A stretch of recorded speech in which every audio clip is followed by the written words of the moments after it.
Let's just say today was a crappy day, and that's what is expected. Not every day is a bed of roses. Some days are going to be hard, some days are going to be easy, but you know what? You have to learn to balance the good with the bad. That's what you get while working in healthcare. Every day is different, and you should be able to bounce back and forth between the good, between the bad. It's not easy as said, but you know what?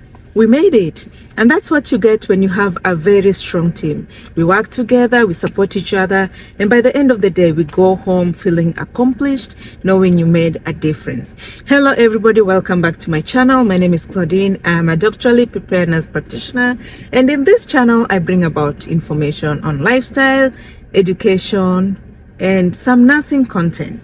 So today I'm going to talk to you about what you really need to get on board before you become a nurse, or at least some of the things I've learned along the way, which can make your work easier, which can make your transition easier, and can make your work as a nurse even much easier. The first thing I want to say is make sure, or at least try to get a direct patient care. And this includes things like CNA, Certified as Nursing Assistant, Home Health Aide, Patient Care Technician, PCT, Patient Care Technician. So these are some of the things that give you direct care with your patient. Along the way, you learn basic things like helping them to the bathroom, feeding them, learning the ins and outs of what a patient care involves.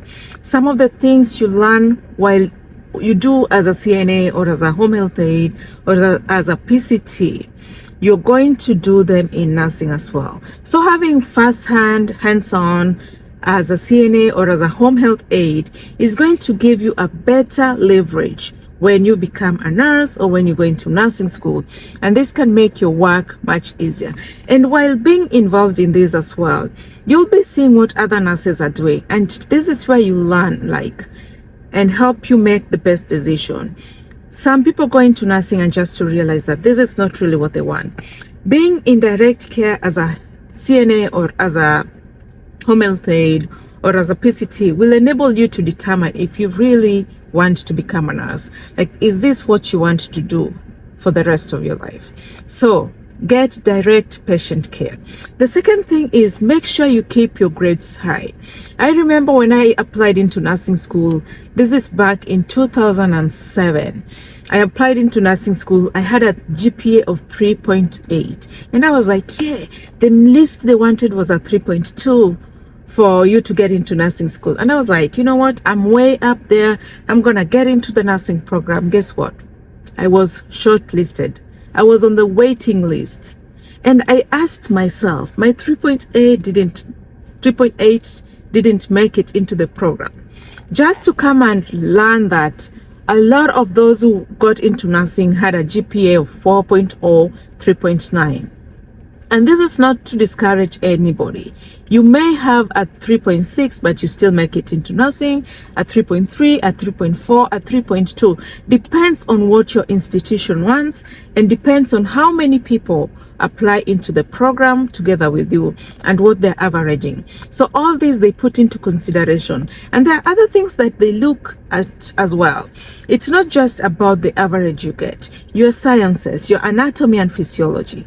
What are you scoring in those? Your foundational education classes, those are the things they will be looking at. Chemistry, psychology, I believe something like introduction to psychology and human growth and development. Those are some of the classes they look into when they're admitting people into the nursing program. The other thing you have to make sure you keep high is your HESI scores. And I'm not sure what HESI means, if I remember well. Some schools use HESI. Back in the years when I got into nursing, we used ACT.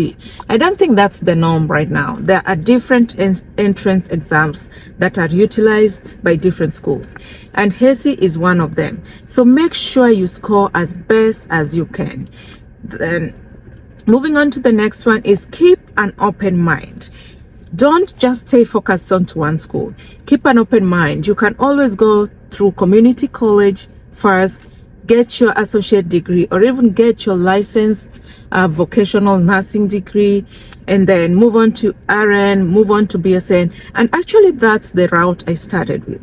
I started out as a CNA, I became an LVN, I became an RN with a 2-year degree, I finished my BSN, I went for my master's, and I finished with my doctorate, and finally my postgraduate. This is not to brag about my degrees, but to tell you that you can do it. It's not about the route, the direct step you take, but the different steps that you can take to get to what your goal is. So even if you start as an LVN, you can still make it to your final degree that you're looking into. You can start as a CNA, you can start as a registered nurse in a 2-year degree, or you can go straight into a BSN program. There are different routes to get you to your goal. The next thing I want to talk about is get a mentor. This profession is very draining. It's a lot of work. It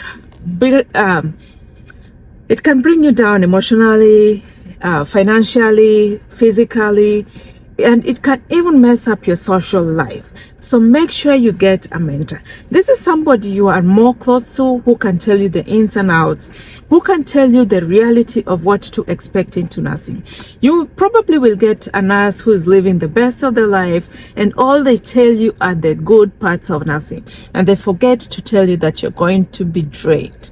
And nursing is one of those professions that you don't just clock out and go home. You carry the burden with you even after you leave. Consider somebody who is working, let's say, trauma unit. You see all these gunshot wounds, you see people coming in with stab wounds, you have to help in the OR, and all these images you see.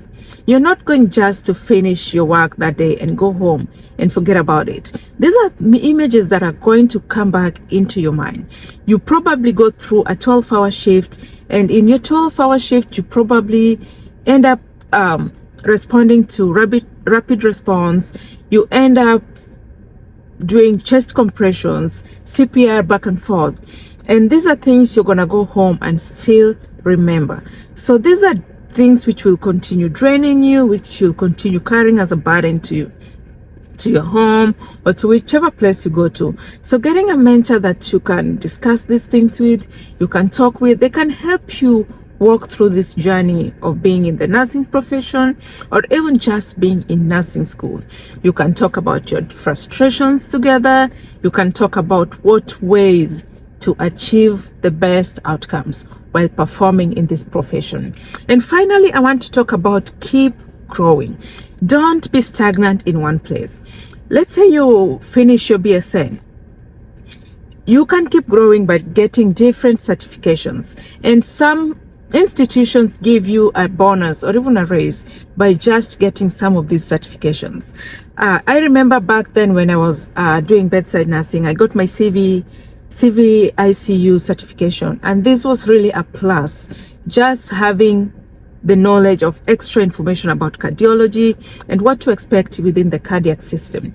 The other thing you can do is make sure you get something like your ACLS, Advanced Cardiac Life Support. You may not need it as a nurse in your area of employment, but just having that gives you extra knowledge.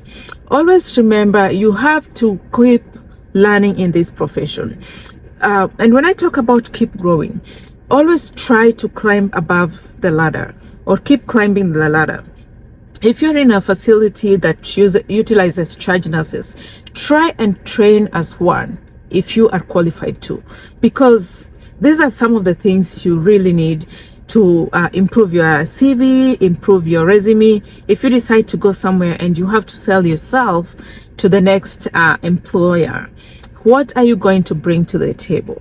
Are you just going to say, okay, I was a bedside nurse, I was in MedSurg for 8 years. While you were in MedSurg for 8 years, what did you do? So these are some of the things you can add on to your CV. Oh, I trained and I got my certification as a CVICU nurse. I was able to complete my BLS and my ACLS. Of course, BLS is required for most institutions. But when you say you are ACLS certified, or you have advanced training in EKG reading. I was a charge nurse on my shift for the last 5 years. And above all, I was even representing my institution in the board or something like that. So having extra information on your CV can help you grow as an individual and even within your profession. Thank you so much for joining me in this video, and look forward to more videos pertaining to healthcare, specifically pertaining to being in the nursing profession. Thank you. Until next time, peace out.